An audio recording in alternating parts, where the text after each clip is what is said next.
पे आप खड़े हैं, ये जो हॉस्पिटल है ये ऑनरेबल सागर साहब ने इस पे बहुत मेहनत की है, लेकिन कुछ वजूहात की वजह से फिर ये रुका हुआ था, लेकिन ऑनरेबल चीफ मिनिस्टर साहब ने इसमें मुदाखलत की है और इंशाल्लाह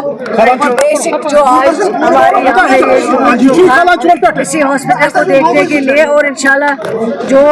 काम कर रहे हैं इस पे उन्होंने कहा है 1 महीने के अंदर अंदर जो ये हॉस्पिटल है इसकी बिल्डिंग जो वो हैंड ओवर होगी और इसका मकसद यही है कि यहाँ जो आसपास का एरिया है उनको हेल्थ केयर में ज़्यादा से ज़्यादा फैसिलिटी यहाँ मिल पाए, ताकि हम उनके लिए बाकी फैसिलिटी भी यहाँ रख सके। जब बिल्डिंग अच्छी सी बनेगी, जब तैयार हो जाएगी, हैंड ओवर होगी डिपार्टमेंट को, उसके बाद जो इनके कुछ और डिमांड्स हैं उन डिमांड्स को, चाहे वो इक्विपमेंट की डिमांड हो चाहे वो और कोई डिमांड हो, उन डिमांड्स को भी पूरा किया जाएगा। क्योंकि आज बजाज खुद हमारे सीनियर लीडर अली मोहम्मद सागर साहब यहाँ पे आए हैं इस चीज़ को देखने के लिए और मैं भी और सलमान साहब भी इनके साथ आए हुए हैं, ताकि सारे ऑफिसर्स को भी लेके आए हैं जो इनके इश्यूज है यहाँ पे वो इश्यूज हल हो सके और ये हैंड ओवर हो जाए बिल्डिंग। उसके बाद जो भी यहाँ पे फैसिलिटीज देनी है ताकि पेशेंट केयर में इनको मदद मिल सके। मैम यहाँ पे एक राजौरी प्रोसेस है और इंशाल्लाह कम टाइम लगेगा उसमें,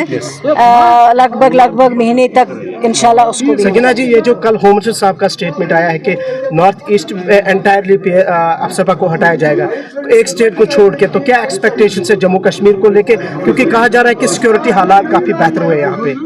हाँ, तो अगर बेहतर हुए तो यहाँ से भी हटाना चाहिए। अगर वो कहते हैं नॉर्मल सी आई हुई है, हालात ठीक हो गए हैं, अब यहाँ कुछ भी नहीं है, अब पत्थर नहीं चल रहे हैं, अब कुछ नहीं हो रहा है, तो उसके बाद फिर यहाँ ही सबसे पहले हटाना चाहिए मेरे ख्याल से। 14,000 टीचर्स को डिफरेंट जगहों पे तैनात किया गया है सेंसस ड्यूटी के लिए, तो उनकी जगह पे जो क्लासेस इस वक्त बहुत सफ़र कर रहे हैं ऑलरेडी। हमारे पास जो है मुश्किल है, टीचर्स की बहुत कमी है, क्योंकि 19 के बाद कोई न्यू रिक्रूटमेंट हुई ही नहीं। अब ये इस ड्यूटी पे चले गए तो स्कूल हमारे खाली हो रहे हैं। हमने ऑलरेडी उनको कई बार लिखा है, फिर लिखने की कोशिश कर रहे हैं कि हमारा जो है अभी तक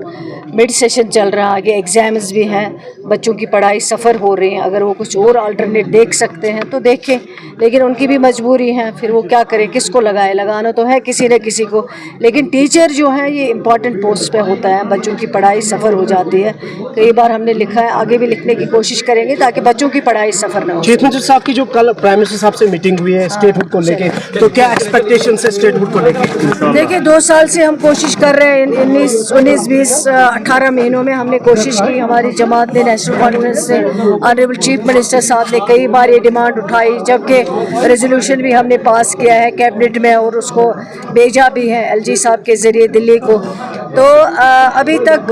देखते हैं, अभी तक कुछ सामने आया नहीं। इसी तरह ऑनरेबल चीफ मिनिस्टर साहब की डायरेक्शन जो है, हम जंतर मंतर पे जा रहे हैं पीसफुल प्रोटेस्ट करने के लिए, अपना प्रोटेस्ट रजिस्टर करने के लिए, ताकि जो हमारा हक है स्टेटहुड जो हमारे पास ऑलरेडी था, कोई नई चीज़ नहीं मांग रहा, जो उनकी कमिटमेंट थी डिलिमिटेशन, इलेक्शन और उसके बाद स्टेटहुड, हमें उम्मीद है कि इंशाल्लाह वो जम्मू कश्मीर का स्टेटहुड हक है वो वापस करें।